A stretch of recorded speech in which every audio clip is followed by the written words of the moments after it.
Good morning. आज हम 10th class में सामाजिक विज्ञान में पाठ 14 आर्थिक अवधारणाएं और नियोजन पढ़ रहे हैं। कल अपन ने राष्ट्रीय आय के बारे में पढ़ा, प्रति व्यक्ति आय के बारे में पढ़ा। आज अपन पढ़ रहे हैं आर्थिक वृद्धि और आर्थिक विकास। तो आज हम ये जानेंगे कि आर्थिक वृद्धि क्या है, आर्थिक विकास क्या है, समावेशी विकास क्या है। तो अपन सबसे पहले आते हैं आर्थिक वृद्धि और आर्थिक विकास पर। जिन देशों की आय अधिक होती है उन्हें विकसित माना जाता है। हम कहते हैं कि उस देश की अर्थव्यवस्था फर्स्ट नंबर पर है, विश्व में सर्वाधिक विकसित देश वह है। उस देश के लोगों के पास संसाधन भी अधिक होते हैं। विश्व के अलग अलग देशों की जनसंख्या अधिक है, राष्ट्रीय आय अलग अलग है। इस तरह राष्ट्रीय आय के आधार पर हम उस देश के एक औसत की गणना कर सकते हैं, लेकिन वहाँ पर प्रति व्यक्ति की आय कितनी है वो हमें पता नहीं चलती। तो राष्ट्रीय आय की तुलना में प्रति व्यक्ति आय को अधिक सही माना जाता है। लेकिन समय के साथ साथ राष्ट्रीय आय और प्रति व्यक्ति आय में होने वाली वृद्धि को आर्थिक वृद्धि के रूप में जाना गया। लेकिन क्या आर्थिक वृद्धि ही पर्याप्त है किसी भी देश के विकास के कल्याण को मापने के लिए, किसी भी देश के विकास को मापने के लिए? नहीं। इसके साथ साथ कुछ और भी आवश्यकताएं हैं, आकांक्षाएं हैं, अपेक्षाएं हैं। और वे अपेक्षाएं हो सकती है आय के साथ साथ सुरक्षा। सभी लोग सुरक्षित रहना चाहते हैं, दूसरों की नज़र में सम्मान प्राप्त करना चाहते हैं। आपके पास पैसा है लेकिन लोग आपका सम्मान नहीं करते, तो पैसा होने के बावजूद भी आप अपने आप को उतना खुश महसूस नहीं कर पाएंगे। तो कुछ दूसरी अपेक्षाएं भी होती है समाज से, जिसमें प्रति व्यक्ति आय के साथ साथ सुरक्षा, दूसरों से आदर का व्यवहार, स्वतंत्रता इत्यादि सभी मनुष्य पाना चाहते हैं। तो इसलिए किसी भी राष्ट्र के कल्याण के मापन के लिए राष्ट्रीय आय, प्रति व्यक्ति आय के साथ साथ अच्छा पर्यावरण भी उपलब्ध होना चाहिए। लोग उस वातावरण में, पर्यावरण में खुद को सुरक्षित महसूस करें, स्वतंत्र महसूस करें और लोगों से सम्मान प्राप्त हो, तो वे ज़्यादा सुखी महसूस करेंगे। तो सबसे पहले आर्थिक वृद्धि। आर्थिक वृद्धि का तात्पर्य बढ़ती हुई राष्ट्रीय आय तथा प्रति व्यक्ति आय से है। एक मात्रात्मक अवधारणा है जिसको मापा जा सकता है, क्योंकि राष्ट्रीय आय और प्रति व्यक्ति आय दोनों की तुलना की जा सकती है। तो आर्थिक वृद्धि पूछा जा सकता है, आर्थिक वृद्धि से क्या आशय है? तो आर्थिक वृद्धि किसे कहेंगे? आर्थिक वृद्धि का तात्पर्य है बढ़ती हुई राष्ट्रीय आय और प्रति व्यक्ति आय से। और मात्रात्मक अवधारणा इसलिए इसको कहा गया है क्योंकि राष्ट्रीय आय और प्रति व्यक्ति आय दोनों को ही मापा जा सकता है, लेकिन ये गुणात्मक अवधारणा नहीं है, एक मूल्य विहीन अवधारणा है। क्योंकि इसमें सिर्फ राष्ट्रीय आय और प्रति व्यक्ति आय को तो देखा जाता है, लेकिन उस समाज में, किसी भी देश में सामाजिक विकास क्या है, सांस्कृतिक संरचना क्या है, तकनीक कितनी उपलब्ध है, उस पर इसमें ध्यान नहीं दिया जाता। एग्जाम्पल के तौर पे एक बालक है, उस बालक की लंबाई बढ़ रही है, हेल्थ बढ़ रही है, तो ये क्या है? मात्रात्मक अवधारणा। उसकी आर्थिक वृद्धि हो रही है, उस बालक में वृद्धि नजर आ रही है, लेकिन उसके दिमाग का कितना विकास हुआ है वो उस चीज में नहीं देखा जा रहा। तो उसी प्रकार आर्थिक वृद्धि में राष्ट्रीय आय और प्रति व्यक्ति आय को तो ध्यान में रखा जाता है, लेकिन किसी भी देश में सामाजिक, आर्थिक, संरचनात्मक बदलाव, तकनीकी बदलाव, वैज्ञानिक बदलाव क्या हो रहे हैं उस पर ध्यान नहीं दिया जाता। उस पर ध्यान दिया जाता है आर्थिक विकास की अवधारणा में। तो आर्थिक विकास क्या है? आर्थिक विकास है राष्ट्रीय आय और प्रति व्यक्ति आय में वृद्धि के साथ साथ अर्थव्यवस्था की संरचना, संस्थागत ढांचे, तकनीक और सामाजिक दृष्टिकोण आदि में अनुकूल परिवर्तन होने से है।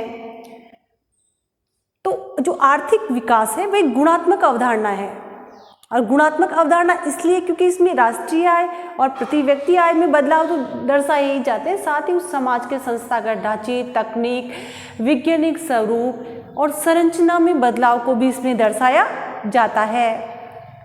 इसके गुणात्मक आयाम होते हैं। इसमें वास्तविक रूप में राष्ट्रीय आय और प्रति व्यक्ति आय से होने वाली वृद्धि को अभिव्यक्त नहीं किया जाता, अपितु समाज की सामाजिक, सांस्कृतिक, राजनीतिक परिवर्तनों का योग आर्थिक विकास कहलाता है। और आर्थिक वृद्धि की तुलना में आर्थिक विकास अधिक उपयुक्त माप है।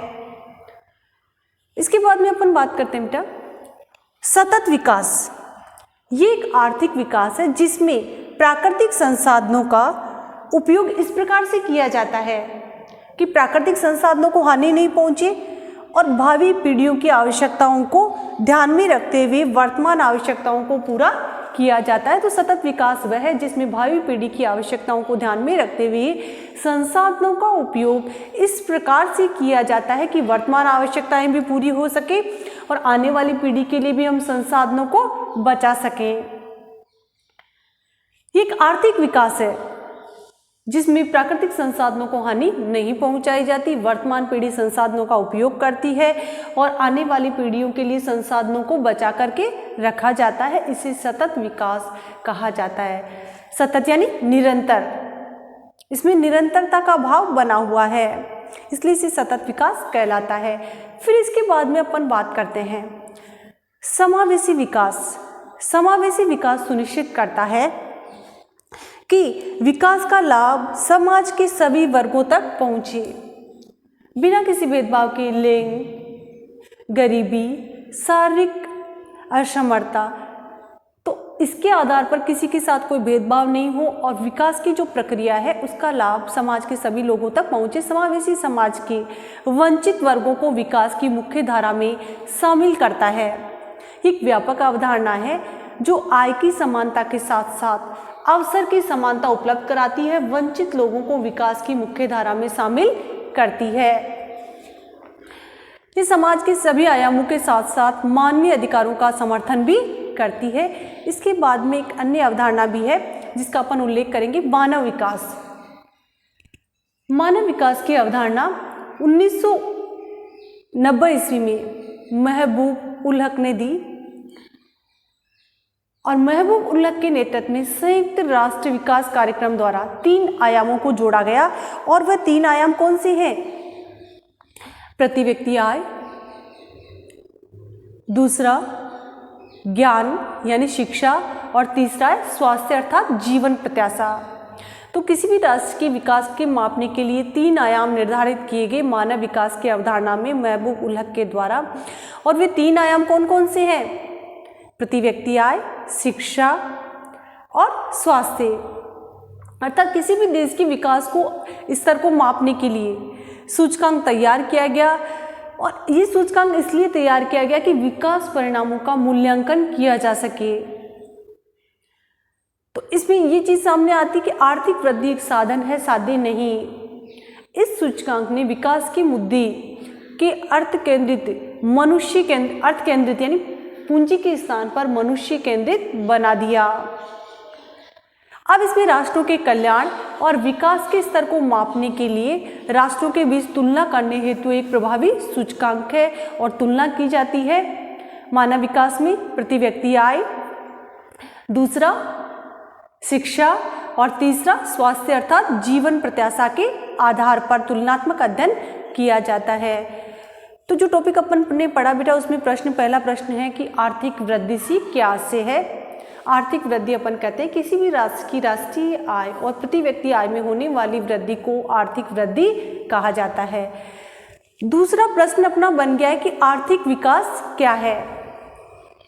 आर्थिक विकास में राष्ट्रीय आय और प्रति व्यक्ति आय में होने वाली वृद्धि के साथ साथ उस समाज के संरचनात्मक, संस्थागत ढांचे, तकनीक और सामाजिक दृष्टिकोण में बदलाव को इंगित किया जाता है।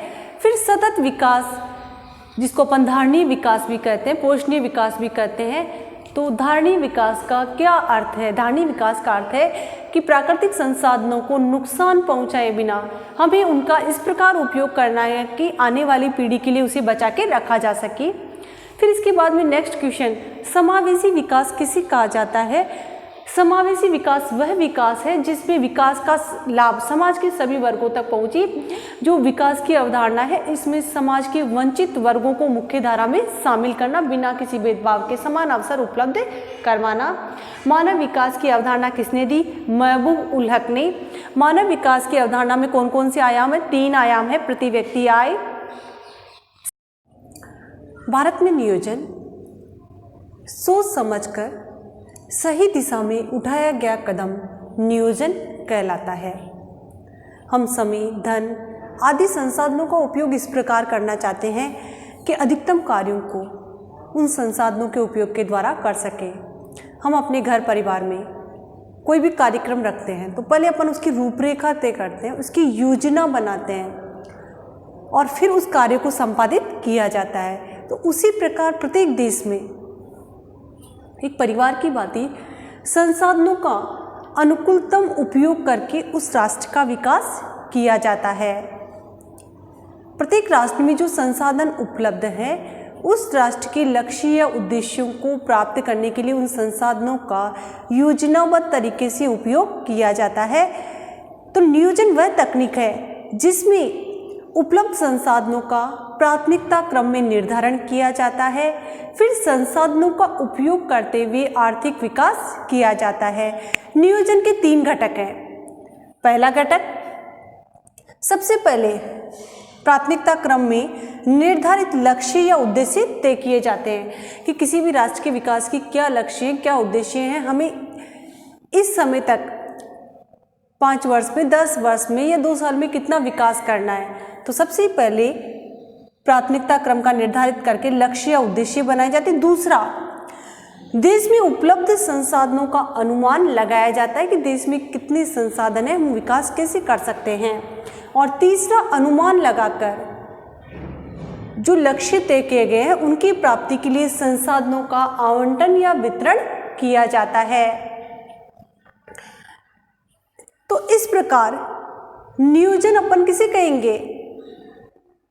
आर्थिक संसाधनों के उपयोग के लिए निर्धारित लक्ष्य या उद्देश्य बनाए जाते हैं और फिर अनुमान लगा करके उन निर्धारित लक्ष्य या उद्देश्यों की प्राप्ति के लिए संसाधनों का आवंटन किया जाता है और इसे आर्थिक नियोजन कहा जाता है। किसी भी देश के विकास क्रम में नियोजन महत्वपूर्ण है। अपन विश्व स्तर पर बात करते हैं। विश्व स्तर पर नियोजन को सबसे पहले किसने अपनाया? विश्व स्तर पर नियोजन को सबसे पहले अपनाया गया सोवियत संघ रूस में 1928 ईस्वी में यहाँ पर नियोजन को अपनाया गया। और नियोजन को अपनाने के बाद में यहाँ पर नियोजन की सफलता देखी जा सकती है कि सोवियत संघ रूस कुछ ही समय के बाद में विश्व की महाशक्तियों में गिना जाने लगा। द्वितीय विश्व युद्ध के पश्चात सोवियत संघ विश्व में महाशक्ति के रूप में उभरा। तो भारत में 1947 तक स्वतंत्र नहीं था। तो स्वतंत्रता प्राप्ति से पहले भारत में नियोजन के प्रयास किसने किए? हम रूस के द्वारा अपनाए गए नियोजन से प्रभावित थे। तो भारत में नियोजन से संबंधित बहुत सारे विचारकों ने 1930 से लेकर के 1947 तक विचार रखे। तो उनमें सबसे महत्वपूर्ण जिसके विचार माने जाते हैं वह है भारत में नियोजन का प्रथम प्रयास 1934 ईस्वी में सर एम विश्वेश्वरैया द्वारा किया गया। इन्होंने अपनी पुस्तक प्लान्ड इकोनॉमी ऑफ इंडिया, इसमें नियोजन के बारे में विचार रखे कि भारत में नियोजन किस प्रकार किया जा सकता है। तो भारत में नियोजन का प्रथम प्रयास किसने किया? सर एम विश्वेश्वरैया ने। ये प्रश्न भी बन गया है। दूसरा प्रश्न यहाँ पर यह बन गया कि प्लान्ड इकोनॉमी ऑफ इंडिया पुस्तक के लेखक कौन है? Sir M Visvesvaraya. विश्व स्तर पर नियोजन को किस देश ने सर्वप्रथम पर अपनाया? सोवियत संघ रूस ने 1928 में। इसके पश्चात देश आजाद हुआ और भारत में नियोजन को अपनाने के लिए मार्च 1950 में एक संकल्प के द्वारा मार्च 1950 में योजना आयोग का गठन किया गया। योजना आयोग का कार्य था लक्ष्य या उद्देश्य निर्धारित करना और जो संसाधन है उनका अनुमान लगा करके योजनाएं बनाना। योजनाएं बनाने के बाद में उसे परिणित करने का कार्य राष्ट्रीय विकास परिषद को सौंपा गया और इसके लिए एक संविधानेतर सलाहकारी संस्था के रूप में अगस्त 1952 में भारत सरकार ने एक संकल्प द्वारा राष्ट्रीय विकास परिषद की स्थापना की। तो योजना आयोग योजना बनाने का कार्य करता है, राष्ट्रीय विकास परिषद उसको परिणित करने का कार्य करता है। और इसके लिए भारत में पंचवर्षीय योजनाएं लागू की गई। पंचवर्षीय योजनाओं के माध्यम से विकास कार्य संपादित किया गया। भारत में प्रथम पंचवर्षीय योजना अप्रैल 1951 में लागू की गई और इसके पश्चात 1 जनवरी 2015 तक भारत में योजना आयोग कार्य करता रहा और 1 जनवरी 2015 को योजना आयोग को समाप्त कर दिया गया और उसके स्थान पर नीति आयोग का गठन किया गया 1 जनवरी 2015 को। तो वर्तमान में योजना बनाने का और विकास क्रम का कार्य कौन कर रहा है? नीति आयोग। तो आपका प्रश्न बन गया, नीति आयोग की स्थापना कब हुई? 1 जनवरी 2015। तो हमारे मन में प्रश्न उठ रहा होगा कि पंचवर्षीय योजनाएं कितनी लागू हुई है अब तक और पंचवर्षीय योजनाओं के माध्यम से क्या विकास किया गया। सबसे पहले पंचवर्षीय योजनाओं के लक्ष्य या उद्देश्य तय किए गए। प्रथम पंचवर्षीय योजना में हमारा जो लक्ष्य था खाद्यान्न क्षेत्र में आत्मनिर्भरता प्राप्त करना। देश में गरीबी थी, खाद्यान्न क्षेत्र में हम आत्मनिर्भर नहीं थे, विदेशों से हमें खाद्यान्न आयात करना होता था। तो ऐसी स्थिति में पहली पंचवर्षीय योजना का लक्ष्य रखा गया खाद्यान्न क्षेत्र में आत्मनिर्भर बनना। दूसरी पंचवर्षीय योजना का लक्ष्य रखा गया औद्योगिक विकास करना। तो इसने हर एक पंचवर्षीय योजना में हमारे विकास के लक्ष्य निर्धारित किए गए और पंचवर्षीय योजनाओं के माध्यम से भारत में नियोजन के उद्देश्य, नियोजन के क्या लक्ष्य हैं? भारत में नियोजन को देश में बदलाव, देश के विकास में रूपांतरण के लिए एक महत्वपूर्ण उपकरण के रूप में अपनाया गया। स्वतंत्रता से पहले भारत ने अपने भविष्य के बारे में जो सपने देखे थे उन सपनों को पूरा करने के लिए, सपनों को आकार देने के लिए नियोजन को अपनाया गया। इसके लिए पंचवर्षीय योजनाएं लागू की गई और प्रत्येक पंचवर्षीय योजना में महत्वाकांक्षी उद्देश्यों और लक्ष्यों को निर्धारित किया गया। तो सबसे पहले अपन देखते हैं भारत में नियोजन के उद्देश्य। सबसे पहला उद्देश्य है आर्थिक विकास के लक्ष्य को प्राप्त करना। देश गरीब था, बेरोजगारी थी, हम आत्मनिर्भर नहीं थे, तो पहला लक्ष्य ये तय किया गया कि आर्थिक विकास के लक्ष्य को प्राप्त किया जाए। दूसरा था गरीबी की समस्या का समाधान। वह भारत जो सोने की चिड़िया था, एक गरीब देश के रूप में तब्दील हो चुका था। तो भारत का जो नियोजन का लक्ष्य था गरीबी की समस्या का निवारण करना, गरीबी की समस्या का समाधान करना। तीसरा, आय की असमानताओं को कम करना। भारत में अमीर और गरीब वर्ग का जो अंतर था, लोगों की आय में जो अंतर पाया जाता था, उस आय के अंतर को कम करना नियोजन का लक्ष्य तय किया गया। इसके बाद में चौथा, सभी क्षेत्रों में आत्मनिर्भरता की प्राप्ति। खाद्यान्न क्षेत्र, औद्योगिक क्षेत्र, व्यापार क्षेत्र, सभी क्षेत्रों में भारत को आत्मनिर्भर बनाना, भारत के आत्मनिर्भरता के सपने को पूरा करना। चौथा, उपलब्ध मानवीय पूंजी का कुशलतम उपभोग करना। जो मानव संसाधन है, भारत में जनसंख्या अधिक थी, तो जो उपलब्ध मानवीय संसाधन है इनका अधिक अच्छे तरीके से उपयोग करना और रोजगार के अवसरों का विस्तार करना। इसके अलावा भारतीय अर्थव्यवस्था का आधुनिकीकरण करना। भारतीय अर्थव्यवस्था जो प्राचीन अर्थव्यवस्थाओं में थी उस समय, उसको आधुनिक बनाना। शिक्षा, स्वास्थ्य सेवाओं का विस्तार करना, इनमें भी भारत की स्थिति बहुत नीचे थी। आर्थिक स्थिरता प्राप्त करना, क्योंकि आर्थिक स्थिरता के बिना आर्थिक विकास संभव नहीं है। इसके बाद में ग्रामीण विकास, सामाजिक और सामुदायिक विकास के लक्ष्य की प्राप्ति करना, क्षेत्रीय असमानताओं को कम करना, ये सभी भारत में नियोजन के उद्देश्य माने गए। इसके लिए भारत में पंचवर्षीय योजनाएं प्रारंभ की गई। जिसे बेटा मैंने आपको बताया, भारत में पहली पंचवर्षीय योजना 1 अप्रैल 1951 से लागू की गई, जो 31 मार्च 1956 तक चली। वर्तमान तक भारत में 12 पंचवर्षीय योजनाएं लागू की जा चुकी है। नियोजित आर्थिक विकास की रणनीति के अंतर्गत भारत में पंचवर्षीय योजनाएं अपनाई गई। इसके बाद में योजना अवकाश समय कि योजना अवकाश समय क्या था? भारत पाकिस्तान युद्ध, लगातार सूखे, मूल्य वृद्धि अर्थात महंगाई। तो ऐसी स्थिति में तीसरी पंचवर्षीय योजना के पश्चात योजना बनाने की प्रक्रिया में जो बाधा आई 1966 से 1969 के बीच, इसके लिए 3 वार्षिक योजनाएं बनाई गई और इस समय को योजना अवकाश का नाम दिया गया क्योंकि इस समय कोई पंचवर्षीय योजना लागू नहीं की गई। फिर इसके बाद में अपन बात करते हैं अनवरत योजना। अनवरत योजना का समय है जनता सरकार। जनता सरकार का समय 1977 ईस्वी के आसपास माना जाता है। 5वीं पंचवर्षीय योजना इन्होंने समाप्त कर दी 1978 में और अनवरत योजना प्रस्तुत की। अनवरत योजना किसे कहते हैं? इसमें एक चालू योजना को निश्चित समय से पहले संपादित किया जाता है और इसमें योजना के लक्ष्य, अनुमानों, संसाधनों आवंटन और योजना की अवधि को परिवर्तित करने की लोचशीलता होती है। इसे अनवरत योजना कहते हैं। और अनवरत योजना कब लागू की गई? 1978 ईस्वी में। इसके बाद में कांग्रेस सरकार वापस सत्ता में आई। उन्होंने अनवरत योजना को समाप्त कर दिया और 1 अप्रैल 1980 से 31 मार्च 1985 तक के लिए छठी पंचवर्षीय योजना घोषित कर दी और जो अनवरत योजना का समय था उसको छठी पंचवर्षीय योजना में समावेशित कर दिया गया। तो इस तरह 1990 तक 8 पंचवर्षीय योजनाएं भारत में लागू की गई।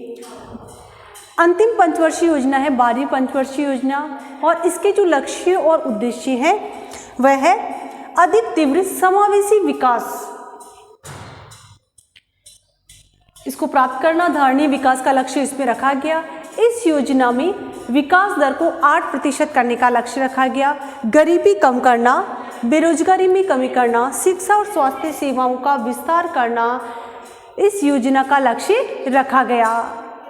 तो इस समय भारत में अब तक 12 पंचवर्षीय योजनाएं लागू की गई और संपादित की गई। देश का आर्थिक विकास किया गया।